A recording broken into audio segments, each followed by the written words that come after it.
yung bang kakandidato na senators, tapos mawalang galang na si kay Congressman Adyong at sa iba pa na congressman natin, nag-i-instigate sila na mag-imbestiga ang NBI. Hindi naman sila yung tinatakot yung mga senador eh.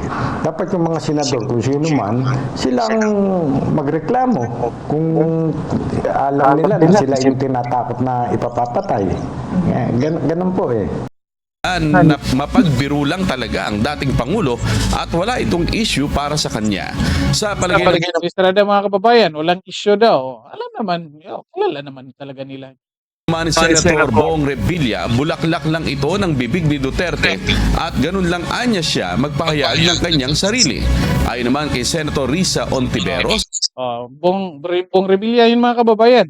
Nandun yun sa kabilang kampo ha. Under yun ni President Bongbong Marcos. Kung ako, mga kababayan, nung paggamit ng word na patayin, kasi sa akin inappropriate. Kasi as a Cebuano, mga kababayan, hindi tayo gumagamit noon. So kaya sa pandinig natin, mga kababayan, medyo hindi siya kaya-aya. Anong ginagamit natin, mga Cebuano? Yung agripuhan ti karon, yung ipakulata ti karon, yung ipatigok ti yan yung mga. Pero ano ibig sabihin? Ganun lang din yung mga ibig sabihin, mga kababayan, yet hindi tayo gumagamit ng word na yon. Okay, magandang araw po sa inyong lahat at welcome ulit dito sa ating Tabunin PH channel, mga kababayan. And nandito na naman po tayo para sa ating panibagong reaction video, mga kababayan.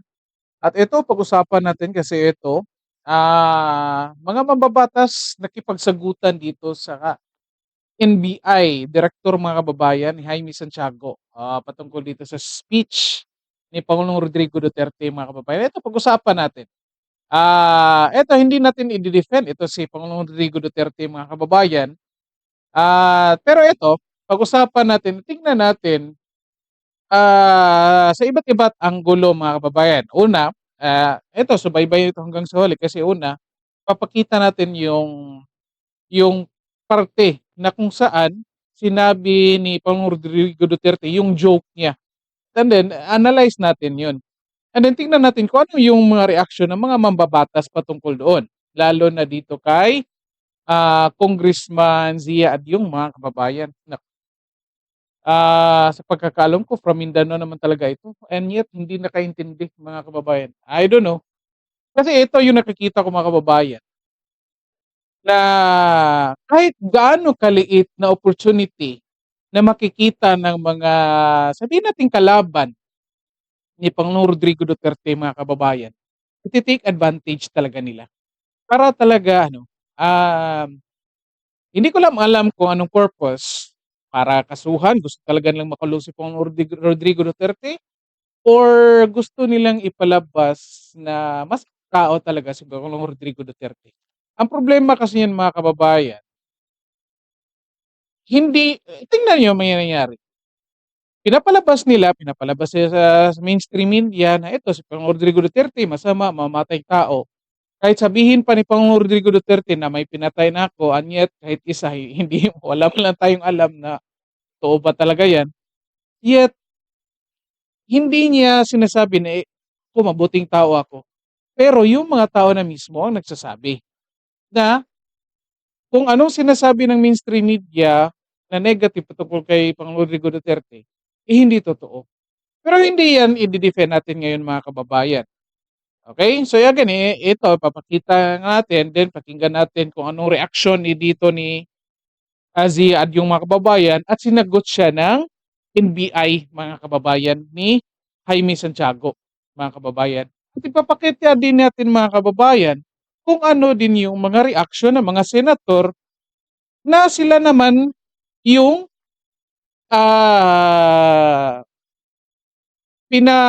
ano pang tawag nito? Sila naman yung tinutukoy dito ni Pangulong Rodrigo Duterte. Okay? Tingnan natin. And then, papakita din natin kung ayun na nga, anong desisyon, anong aksyon na ginawa dito ng kapulisan dito sa speech ni Pangulong Rodrigo Duterte, mga kababayan. And then sa huli, explain natin kung bakit ganito si Pangulong Rodrigo Duterte, mga kababayan. Para naman lahat tayo magkaintindihan dito. Okay? Kasi nga,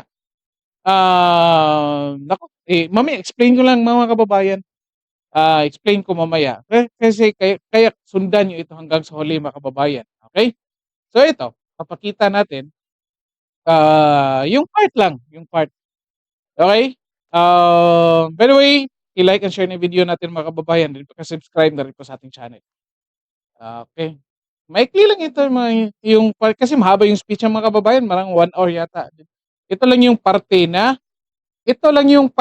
na pinupuna nila, mga kababayan ha. Hindi nila pinupuna yung kung anong iba pa sinasabi ni Pangulong Rodrigo Duterte. May sinasabi din kung napakinggan ninyo, may sinasabi din si Pangulong Rodrigo Duterte na yung pagkatindi ko mga kababayan na wag na lang paalisin si Bongbong Marcos. Hayaan na lang matapos yung term at mag-elect na lang ng mabubuting senator. Hindi nila pinupuna yan mga kababayan. Kasi nga, walang issue. Ang problema kasi ng mainstream media mga kababayan, pinapaaway-away talaga yung mga ano. Kahit halimbawa, ito yung congressman, hindi niya naman talaga napakinggan yung buong speech. Ang magdi-deliver lang na reporter noon, ay magtatanong, ito sinasabi ni ganito, ganito.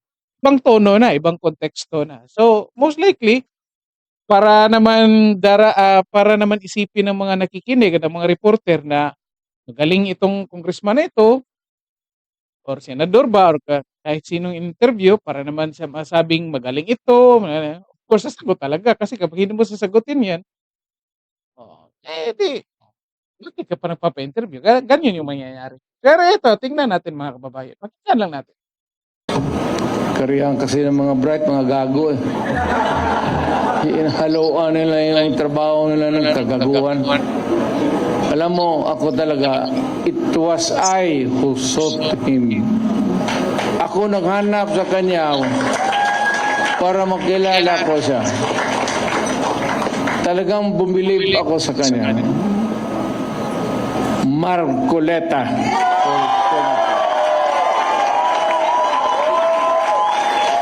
Tungkol ito kay Marcoleta mga kababayan, matalino daw. Totoo yun, sir. Hindi kita alam niya, hindi niya. Nung yung lumapit ako sa kanya, sinabi ko, Sir, believe ako sa iyo. Diretso, alam niya. Alam talaga niya. So, kailangan natin sa Senado. Ngayon, marami. Ito na mga kababayan, ito na yung parte ha, ito na yung parte na kung saan sinasabi dito ni Pangulong Rodrigo yung tinatawag nilang kill threat mga kababayan. Kasi sila, ano dapat ang gawin natin? Patayin natin yung mga senador ngayon para mabakante.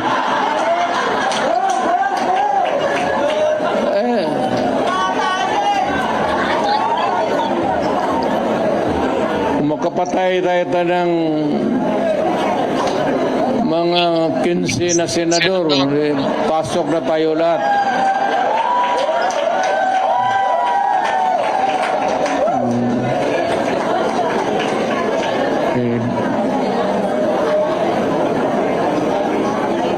Pero kawawa naman.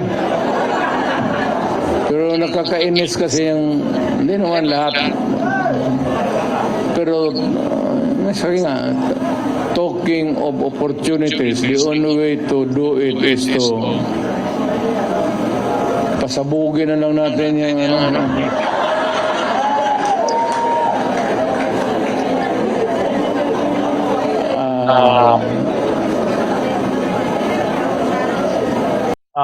Yan lang muna mga kababayan. I think dyan lang yun. Yun ibang topic na yung pinag-usapan. Diba? Tingnan ninyo. Kahit sino, kung tinitignan lang talaga itong speech, kahit ditong party lang. Of course, alam natin, joke ito. Okay? Later, tanong natin, tama ba ito or mali?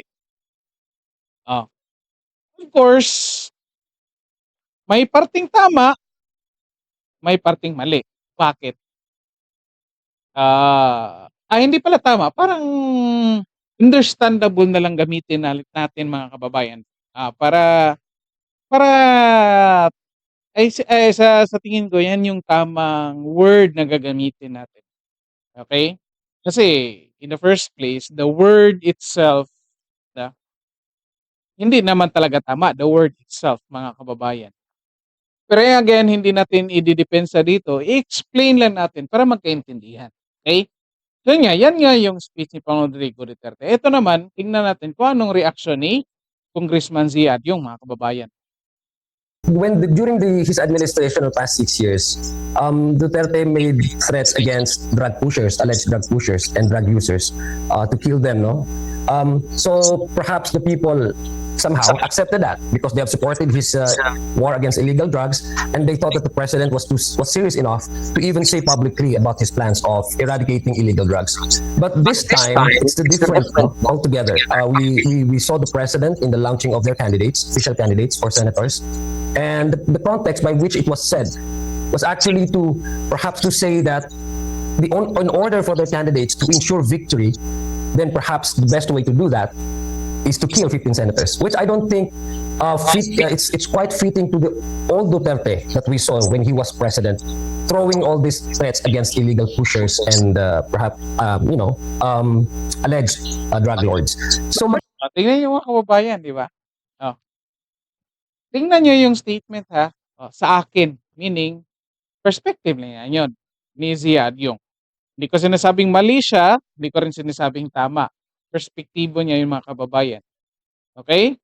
Saan tumatayo ngayon si Ziad, yung mga kababayan? Of course, kinakalaban niya dito yung mga Duterte. Of course, sasabihin niya na mali yan. Kasi nga, ini-influensyahan niya dito yung mga tao, lalo yung mga nakapanood nito, na talaga, since ginawa ni Pangulong Rodrigo Duterte doon sa mga drug addicts, questionable ngayon kung may pinatay ba talaga si Pangulong Rodrigo Duterte. Yet, ito sinasabi niya talagang na para manalo ito yung mga kandidato ni Pangulong Rodrigo Duterte, most likely gagawin niya raw ito ngayon, mga kababayan. Ang issue nga dito, nung presidente si Pangulong Rodrigo Duterte, presidente ngayon, dapat expected ng karamihan kasi gusto talaga nila na ipasok nila si Pangulong Rodrigo Duterte sa kanilang standards, mga kababayan. Yan yung problema kasi. Ikaw, presidente ka, opisyal ka ng gobyerno, dapat ganito ka. Ang problema, hindi kasi ganyan si Pangulong Rodrigo Duterte. At ito, yun nga, kahit presidente si Pangulong Rodrigo Duterte, mga kababayan, alam na ng mga tao, naintindihan na ng mga tao kung kailan siya bumibitaw ng joke at kailan siya hindi bumibitaw ng jokes or kailan siya bumibitaw ng katotohanan. Problema nito, mga kababayan, kasi nga, in the first place, yung word na ginamit ni Pangulong Rodrigo Duterte dito, para hindi acceptable. Kaya tinitake advantage dito ni Congressman Adyong na nakahanap sila dito ng butas sa statement ni Pangulong Rodrigo Duterte. Ayun, tinitake advantage na, sinisiraan na nila. And again, hindi natin nabiblame dito si Adyong. Ganyan naman talaga yung role niya, mga kababayan, bilang mababatas. Making a point that technically he and Vice President Sara Duterte speak the same way and it shouldn't be taken seriously, right? Isn't that the place Tingnan natin, mga kababayan, ha? here? First of all, I have to draw the line. Tama nga, I was listening to your conversation with Congressman Lawrence Defensor. It has to stop. There's going to be a point in time where we can say enough is enough. No, we do not even know which ones are jokes and which ones are serious and real. No, so Problema nito, mga kababayan, sila lang talagang, I don't know, mga kababayan, kung hindi ba nila talaga alam kung kailan nagjo-jokes pa ng Rodrigo Duterte or nagbubulag-bulagan lang talaga para lang makapagpanira. for a high official who at somehow enjoys a certain degree of influence over substantial following number of people, the more that we should be careful about our words, no? Because this kind of rhetorics may lead to some real life consequences. Di ba, mga kababayan? Ini-influensyahan na dito yung mga kaisipan ng taong bayan na kung saan nagjo-joke ito, tutotohanin ito, mga kababayan. Di ba? Impluwensyahan talaga ni Ziad yung dito. And we've seen that during his time. People are actually applauding him when lifeless bodies, scattered all over the streets. Nobody Di ba? actually said anything against the president when the time the war on drugs was still at its peak. Ngayon mga kababayan, hindi naman Presidente si Rodrigo Duterte. Yet, ang dami pa naman EJK nangyayari. Di ba? Well, anyway, mga kababayan, tingnan natin kung may ano pang explanation niya dito.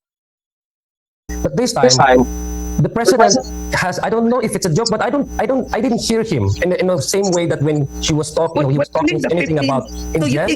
killing the 15 senators para manalo yung mga senador niya. You don't think that was a joke? I think it's somehow, perhaps it's somehow a proposition in a way.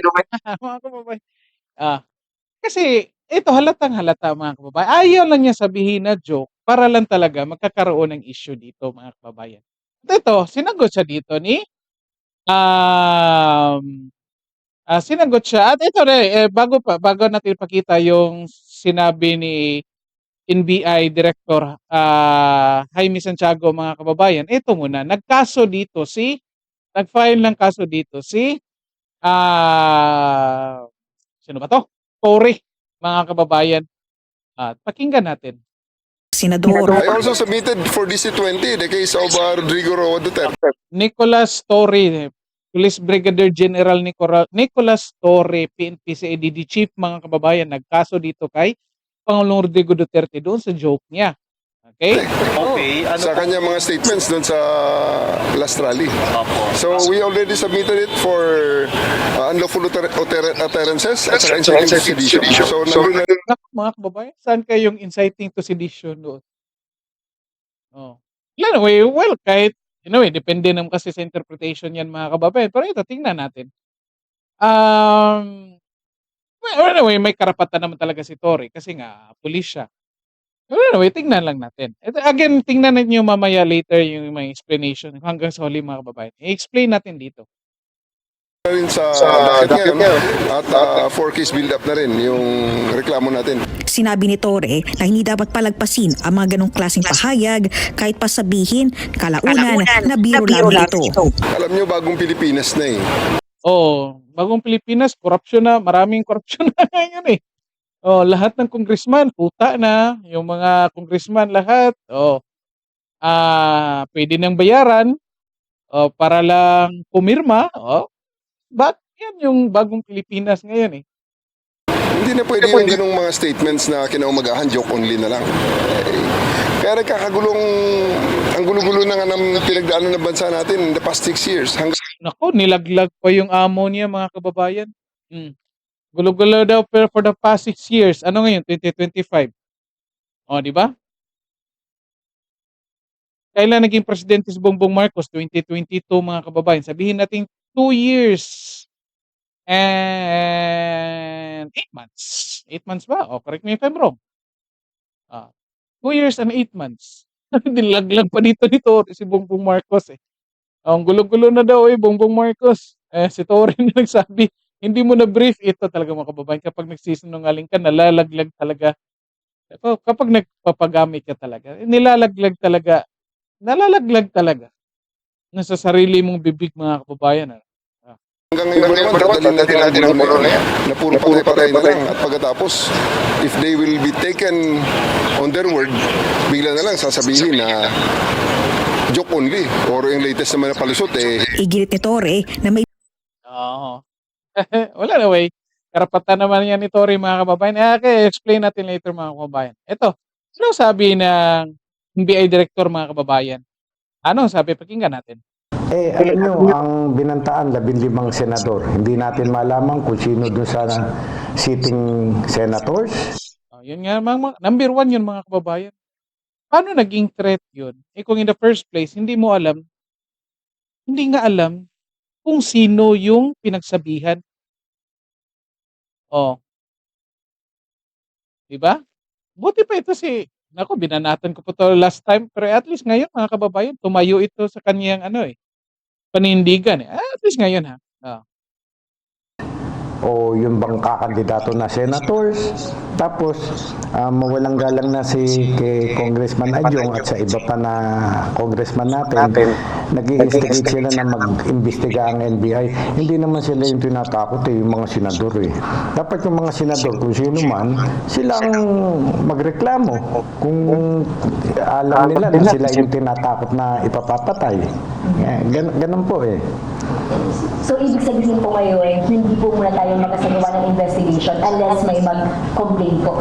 Yes, alam nyo, yun nga, sinasabi ko sa inyo, part yan ng mga political propaganda ng isang political party. Mag-deliver ng mga rhetorics.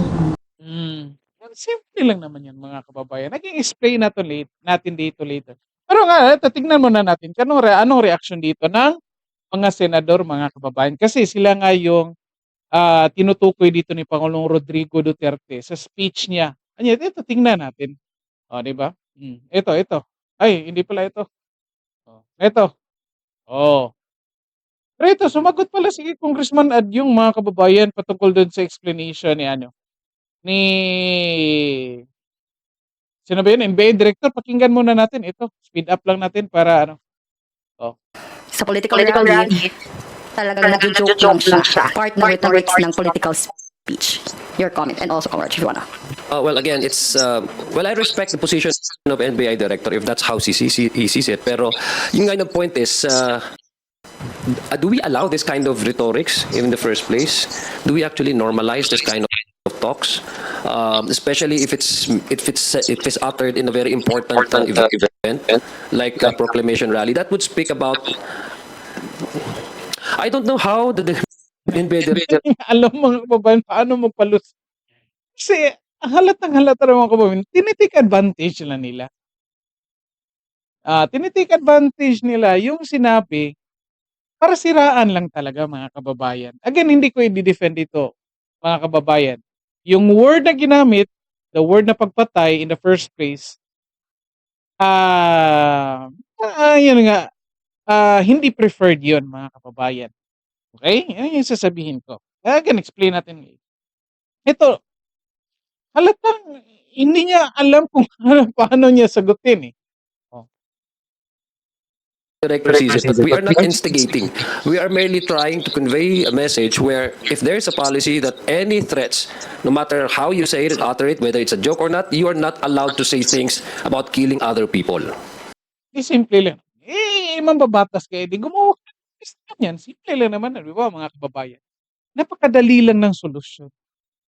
Kung ayaw mo ng mga ganyang joke, gawa ka ng batas. Katulad ng, eto, yung sinasabi nila na palusot nila na, halimbawa, bomb threat doon sa mga malls. May batas na nun. Kapag ganito, gawa kayo ng batas na kung saan hindi pwedeng mag-joke kapag nagpa-public speaking. Simple lang yan. Pero ito, tingnan natin kung ano yung sagot ng mga senador, mga kababayan. Ito, pakinggan natin. Na mapagbiro lang talaga ang dating Pangulo at wala itong issue para sa kanya. Sa palagay ng Estrada, mga kababayan, walang issue daw. Alam naman, kilala naman talaga nila. ni Senator Bong Revilla, bulaklak lang ito ng bibig ni Duterte at ganun lang anya siya magpahayag ng kanyang sarili. Ayon naman kay Senator Risa Ontiveros, Bong Revilla yun, mga kababayan. Nandun yun sa kabilang kampo under yun ni President Bongbong Marcos. Ito, si Risa Ontiveros. Expected na to, mga kababayan. Ito. ang talagang dapat patayin o bombahin o ibaba ay ang mga presyo ng bilihin. Gayunman sa unang Buti na lang, hindi pinatulan ni Risa Ontiveros, mga kababayan. Akala ko, papatulan talaga. aksyon ng mambabatas ay isa itong dagdag karahasan na tugon sa mga tao na hirap na sa buhay. Yan ang mga kababayan. Ito, explain na natin dito, mga kababayan. Okay? So, explain natin dito. Bakit ganito? Okay. Teka lang. Sige. Off muna natin ito. Para walang distraction. Ito, mga kababayan, explain natin. Okay? Yun nga, sa tingin ko dito, mga kababayan, kaya nagkasagutan dito si Congressman Adyong at NBI Director, mga kababayan. Kasi in the first place, halatang joke lang, mga kababayan. Okay, halatang-halatang joke lang. Kaya ang problema nito, tinitake advantage nila. Kahit sabihin na natin na kahit ako mismo mga kababayan, inappropriate talaga na ginagamit yun na bilang joke mga kababayan. Ako, honestly, hindi ko ididepensa dito si Pangulong Rodrigo Duterte, pero ito, explain natin mga kababayan. Okay? Number one, mayroon tayong ethnic differences mga kababayan. Ano yung ibig sabihin? Ano bang ethnic? Anyway, isipin nyo na lang, cultural differences mga kababayan. Pero mas tamang word yung ethnic differences mga kababayan. Tingnan nyo yung background ni Pangulong Rodrigo Duterte mga kababayan. Cebuano, Bisaya speaking mga kababayan. So, kung may joke ka, Cebuano, at nakikipag-usap ka doon sa non-Cebuano mga kababayan, ita-translate mo pa yun. Anong mangyayari sa joke mo? Pangit na pakinggan. Hindi na siya yung joke na talagang joke originated doon sa original language na Cebuano or Bisaya mga kababayan.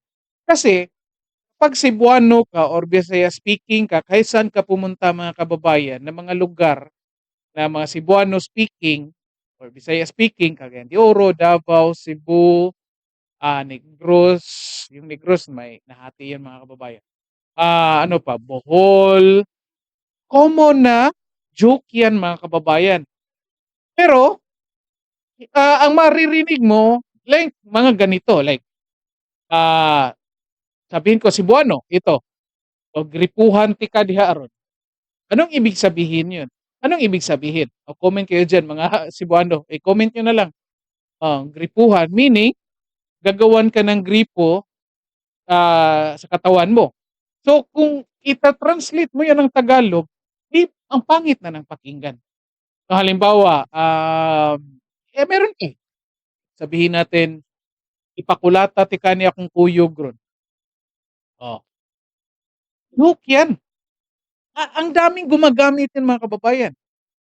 Of course, ikaw nakakarinig, alam mo nga na joke, wala pang Cebuano na unless sa tono, mga kababayan, malalaman mo yan kung seryoso o hindi. Kasi nga sa tono. O kapag sabihin ng kakilala mo, kaibigan mo na, uy, pakulata ti kani akong kuyog ron. Malalaman mo kung joke lang ba o hindi, mga kababayan. Pero kapag translate mo yan into Tagalog para maintindihan ng lahat mga kababayan, medyo mahirap na. Ang iba na yung meaning na lalabas. So usually, ito, pinaka-common mga kababayan. The word tigok, mga kababayan. I think, naiintindihan yan kahit sa Tagalog mga kababayan. Maririnig natin yung kaya like, ipatigok ti ka ni ron or ipatigok ti ka dito. Ganyan yun. Yan mga kababayan, na joke yan. Common yan at ordinary na language or phrases yan na maririnig mo sa mga magkaibigan, kabarkada, ordinaryong usapan. Normal yan mga kababayan. Expected yan. Okay? So kaya, again, hindi ko dinidefend. Kasi, nung dineliver ni Pangulong Rodrigo Duterte, Tagalog na. Kaya medyo, kung sino yung makarinig, most likely, isipin nila na ang pangit ng joke. Okay? Well, again, ang problema kasi mga kababayan, ini-expect nila, gusto talaga nila na itong si Pangulong Rodrigo Duterte mag-a-adjust sa kung ano yung ini-expect ng mga tao. Di ba? Kasi ini-expect ng mga tao na ikaw, presidente ka, former president ka, nasa gobyerno ka, maraming sumusuporta sa iyo, marami kang ininfluwensyahan, so expected ganito yung behavior mo. Ang problema mga kababayan, kilala ng mga tao sa Pangulong Rodrigo Duterte na hindi ganyan. Kaya nga, ang daming sumusuporta until now, ang daming naniniwala pa rin kay Pangulong Rodrigo Duterte kasi totoong tao. hindi siya bumibigay doon sa kung anong gusto ng ibang tao sa kanya. O gusto mo kay Pangulong Rodrigo Duterte na kapag mag-speech, ganito lahat. Gusto mo kay Pangulong Rodrigo Duterte kapag nagsalita, English lahat. Gusto mo Pangulong Rodrigo Duterte na kapag nagsalita, bawal mag-joke. Pero hindi nga ganyan yung Pangulo. Hindi nga ganyan si Pangulong Rodrigo Duterte. At yan yung nagustuhan ng mga tao. Oh, di ba? Mag-comment kayo dyan mga kababayan kung hindi yan yung isa sa mga nagustuhan ninyo.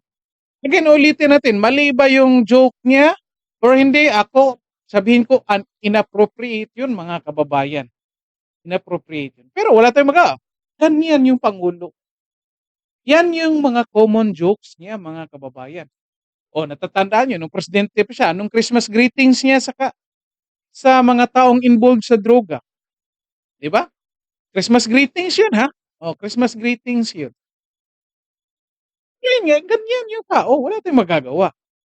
Again, parte yun ng freedom of speech niya mga kababayan. Hindi pwede na kung anong gusto mo sa isang tao, bibigay siya doon sa kung anong gusto mo. Hindi pwede yan. Unless, yun nga, sinasabi ko dito kay Congressman Adyong, simple lang problema, simple lang solusyon. Gumawa ka ng batas sa kapag elected official ka, pag nagsalita ka in public, hindi ka pwedeng mag-joke. O, simple lang, gumawa ka ng batas. Simple lang. Pangalawang punto mga kababayan, again, nung una, ethnic differences mga kababayan. O, pag-convert mo ng mga jokes ng Cebuano, ang pangit na ng pakinggan. Hindi na siya kaya-aya, hindi na siya magiging joke sa pandinig ng ibang tao. Kaya dapat kung joke mo ay Cebuano talaga, dapat Cebuano lang talaga yung delivery mo niyan. Para maintindihan talaga. Pangalawa, speaker at audience yung issue mga kababayan. Okay? Si Pangulong Rodrigo Duterte yung nagsasalita, ang kinakausap niya dito, yung audience na, ay yung mga supporters niya, mga kababayan. So basically, sila lang dalawa talaga yung nag-uusap. So yung joke niya, intended yun para doon sa kanyang audience. Kung napapansin ninyo, wala naman talagang pinagkukuya na specific na tao. Ang nangyari doon, most likely, parang bang libak sa Bisaya, sa Tagalog mga kababayan. Parang nag-gossip lang kayo ng ibang tao. Parang ganyan lang yung nangyari. Kasi nga, ikaw yung speaker, may tiwala ka dito sa audience mo na expected na makaintindi sa'yo kasi nga pumunta sila. Alam nilang ikaw yung magsasalita. Inihintay ka nila na ikaw yung magsasalita. So expected na kahit anong sabihin mo, maintindihan nila. Kasi sila yung audience, sila yung nag-decide na pumunta dyan at makinig sa'yo. Hindi naman yun intended para doon talaga sa mga senador, para doon sa mga congressman na kalaban ni Pangulong Rodrigo Duterte, mga kababayan. Again, ulitin natin, tama ba yun or mali? Again, inappropriate yun mga kababayan. Para sa akin, yung joke na the word, yung word na sinabi niya. Again, pero ito, tama or mali? Sabi ko, inappropriate. Bakit? Kasi, kung ang pagbabasihan natin mga kababayan ay yung standards ng gusto ng karamihan, lalo na dito ni Congressman Adyong na kapag yun nga, elected officials ka, dapat square ka. Hindi ka pwede magiging circle. Of course, sasabihin ng karamihan, hindi mali yan. Kasi, circle ka, dapat magiging square ka kasi elected officials ka. Diba? Yan yung gusto nilang mangyari dito mga kababayan. Kaya nga tuloy nangyayari ngayon, ito lang hindi nila maintindihan dito mga kababayan, kung bakit ayaw ng mga tao sa kanila. Bakit? Kasi, number one, halatang plastic mga kababayan. O bakit plastic? Diba ito? Ito, very example. ito yung sinasabi mo. Yet yung mga nangyayari, hindi naman yung mga nakikita ng taong bayan. Halimbawa, yan yung sa ginagawa nila kay Vice President Sara Duterte. Accountability, ayun nga, dapat accountability. Pero yun nga, tinatanong ni Marcoleta, kung concern talaga kayo sa accountability, bakit isang department lang yung tinatanong ninyo? Dito, halatang one-sided. Kaya nakikita ng mga tao, ito plastic. Nakikita, ito plastic talaga. Napaka-plastic. Kasi, concern ka sa accountability. And yet, tinanong yung ibang department, ayaw mo tanungin. Di ba? Eto. Sinasabi nyo, nagwaldas ng pera si Vice President Sara Duterte. And yet, nakikita ngayon na anong ginawa niyo sa 2025 budget. So, nakikita ng mga tao yung incongruence ng mga pinagsasabi niyo doon sa mga pinaggagawa ninyo. Yan yung hindi niyo nakikita. Kaya yung karamihan sa mga tao, sa mga supporters ni Rodrigo Duterte, nandoon pa rin sumusuporta sa kanya kasi totoong tao. Totoo yung mga pinapakita niya. Kung nagjo-joke siya patungkol sa mga chicks, kasi sinasabi niya gusto niya ng mga chicks boy siya, sinasabi niya. Kung sinasabi niya na ayon siya sa mga drugs, sinasabi niya. Pinapakita din niya. Totoo. Yan yung hindi nyo nakikita, mga kababayan. So ayan, kung pagbabasihan natin yung standards ninyo ng isang elected officials, which is wala naman talagang standards, edi most likely hindi pasok si Pangulong Rodrigo Duterte. Kung gusto niyo talaga ng ganyan, edi baguhin niyo yung saligang batas, gumawa kayo ng batas na kapag tatakbo or kapag magiging elected officials na, edi baguhin yung sarili or personalidad na magiging fit doon. Di ba? Hindi pwede yung i-demand nyo na lang bigla na gusto niya na para fit ninyo doon sa kung anong gusto ninyo. Yan yung problema natin ngayon, mga kababayan. Okay? So, again, kung sa standard ni Pangulong Rodrigo Duterte at ng kanyang mga supporters, tama ba yun or mali? Masasabi nila, okay lang. Kasi joke lang yun. Di ba? Joke lang yun. And gusto nila yun. Kasi natatawa sila. Hindi sila inaanto kapag nagsasalita. Impromptu yun. Natural na lumalabas kay Pangulong Rodrigo Duterte, mga kababayan. Again, yan lang muna yung analysis natin. Bakit natin pinag-usapan ito? Kasi yung nakikita ko dito, mga kababayan, ito talaga mga kongresista. Nakikita ko, ito, opinion ko lang, baka papatawag tayo nito, mga kababayan. Nagtitake advantage talaga ito. Naghihintay lang ito na kung kailan magkamali itong mga Duterte. At ayan, tinitake advantage nila dito. Ayan. Kaliit lang ng statement na yan. Yung joke. Yung joke lang yan. Buti na lang, hindi nila binalikan yung joke ni Pangulong Rodrigo Duterte noong 2016 election pa. Ang daming binitawang joke si Pangulong Rodrigo Duterte noon, mga kababayan. Kung natatandaan ninyo. Di ba? Buti na lang, hindi nila binalikan. Ito lang yung tinutukoy nila ngayon. Kasi nga, yan yung gusto ng mga tao eh. Natural eh. Walang halong kaplastikan. Compare doon sa kabilang grupo, diba? Medyo, kung pakinggan, parang halatang gumagawa ng storya, mga kababayan. Anyway, hindi yan yung topic natin. Ito lang muna ito yung pinag-usapan natin. Ito yung speech ni Rodrigo Duterte. So, dito na lang po muna tayo. Okay? So, sana po na napakinggan ninyo yung tatlong explanation natin patungkol dito mga kababayan na kung saan una, yung ethnic differences issue, Cebuano speaking, ni-convert mo yun na ano. Kaya pangalawa mga kababayan, yung speaker at ang audience. Pang Rodrigo yung speaker, yung audience, yung mga supporters niya. So, expected na may sa anong tawag natin, may connection na sila mga kababayan. Internal connection na kung saan alam ng audience kung ito joke ba or hindi. So, may ganoon ng connection. Yan nga, pangatlong issue, concern dito, tama ba o mali? Kung bababasihan natin doon sa standards na gusto ng iba, hindi masasabi natin mali. Pero kung ibabase natin sa standards ng mga supporters, mga kababayan, masasabi nilang okay lang, joke lang, okay lang sa kanila.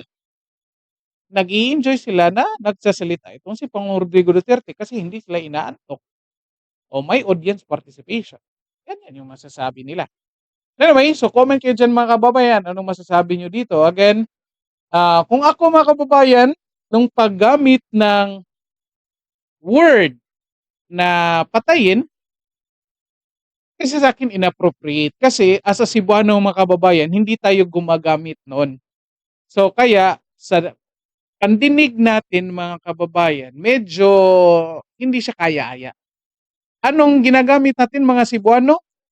Yung agripuhan ti karon, yung ipakulata ti karon, yung ipatigok ti yan yung mga. Pero ano ibig sabihin? Ganun lang din yung mga ibig sabihin mga kababayan, yet hindi tayo gumagamit ng word na yon. Kaya medyo sa paningin, yung paninig na parang medyo, yun nga, hindi magpang-abot kasi sa ethnic differences mga kababayan. Okay? So, dito na lang po muna tayo. Paki-share and like na video natin and then paki-subscribe na rin po sa channel. Okay? Maraming salamat sa lahat at magandang araw sa inyo.